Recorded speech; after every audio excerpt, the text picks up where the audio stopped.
नमस्कार, माझ्या या छोट्याशा मिनी ब्लॉग्समध्ये तुमचे खूप खूप स्वागत आहे. आज आपण या ठिकाणी कुठलीही रेसिपी शेअर केलेली नाही. तुम्ही म्हणत असाल इथे डाळबट्टी दिसते, पण तुम्हाला रेसिपी शेअर केलेली नाही, मिनी ब्लॉग शेअर केलेला आहे. तर हा मिनी ब्लॉग्स आहे डाळबट्टी जेवणाचाच बरं का, पण रेसिपी नाही आहे.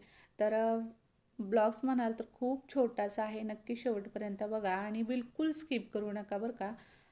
तर आज आपण या ठिकाणी मस्त अशी छान डाळबट्टी बनवली होती. तर ही आईच्या हातची डाळबट्टी होती. आता तुम्हाला तर माहिती आहे, आईच्या हातचं जेवण म्हटलं की जगातलं सगळ्यात मोठं सुख आहे. हे काही तुम्हाला वेगळं सांगण्याची गरज नाही. आणि प्रत्येकाला आपल्या आपल्या आईच्या हातचं जेवण आवडतं आणि प्रत्येकजण आपल्याच आईच्या हाताच्या जेवणाचं कौतुक करत असतं. हे सगळ्यांचं आहे, माझंसुद्धा आहे. तर आज या ठिकाणी ताई, आई आणि ताईचा मुलगा आलेला होता. त्याची एक्झाम होती बीडला, म्हणून तो पेपर द्यायला आलता. त्याला डाळबट्टी आवडती म्हणून आज ही डाळबट्टी बनवली होती आईने.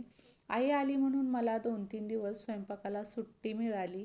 नाहीतर तुम्हाला माहिती आहे, प्रत्येक मुलीच्या नशिबात एकच आहे सासरघरी, की दररोजचं जेवण करावंच लागतं. सुट्टी कधीच नसते. फक्त माहेरी गेलं तर जेवणाला सुट्टी असते, नाहीतर कधीच नाही.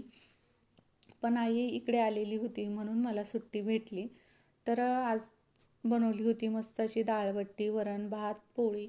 तर आईने सगळी डाळबट्टीची तयारी केली. फक्त मी कट करून दिल्या, ताईने तळल्या. मग आईने पोळ्या बनवल्या, वरणाला फोडणी दिली. आईच्या हातचं वरण मला खूप आवडतं म्हणून मी आईलाच फोडणीसुद्धा द्यायला लावली. तिने कसंही वरण बनवलं तर मला चवच लागते, त्यामुळं तिलाच बनवायला लावलं. आणि शेवटी फक्त भात लावायचा राहिला होता म्हणून मी भात लावून घेतला आणि मस्त असं डाळबट्टीच्या जेवणाचा बेत होता आजचा.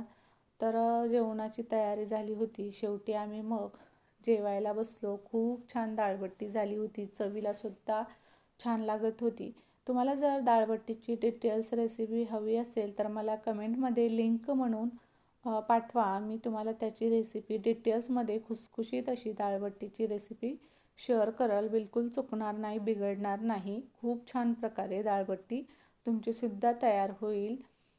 तर आजचा हा छोटासा मिनी ब्लॉग्स तुम्हाला कसा वाटला ते कमेंटमध्ये नक्कीच कळवा. आणि व्हिडिओ आवडल्यास लाईक आणि शेअर करायला विसरू नका. चला मग आज भात लावून घेतला. भाताची सुद्धा तयारी झाली होती, म्हणजे सगळा स्वयंपाक झाला होता. फक्त आता जेवण बाकी होतं. मग शेवटी आम्ही जेवायला घेतलं. तर मला वरण खायचं नव्हतं जास्त तिखट आणि डाळबट्टीसुद्धा खायची नव्हती, म्हणून मग मी वरणावरचं पाणी म्हणजे फिक्कं वरण, पोळी आणि डाळबट्टी 2-3 असं घेतलं होतं जेवायला. मग शेवटी आम्ही जेवण केलं आणि मस्त असं एन्जॉय केलं बरं का. ताई, आई आलेल्या होत्या.